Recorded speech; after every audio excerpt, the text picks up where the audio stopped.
যদি আমি নিজেরে কন্ট্রোল করতে না পারি, আমার ইলম দিয়ে যদি আমার জবানকে হেফাজত করতে না পারি, আল্লাহর কসম এই ইলমটা ইলমে নাফে না, এটা ইবলিসি ইলম।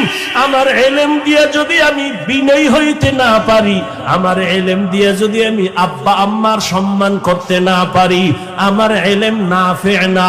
আমার ইলমের দ্বারা যদি আমার উস্তাদের দোয়া নিতে না পারি, আমার ইলম নাফে না। আমার ইলম দিয়ে যদি আমার ভাইদের সাথে ভালো আচরণ করতে না পারি, আমার ইলমটা ইলমে নাফে না, ইবলিসি ইলম। এজন্য নবী দোয়া করতেন, ও আল্লাহ ইলমে নাফে ছাড়া কোনো ইলম চাই না, ইন্নী আসআলুকা ইলমান নাফিআ, ও আল্লাহ ইলমে নাফে দান করো।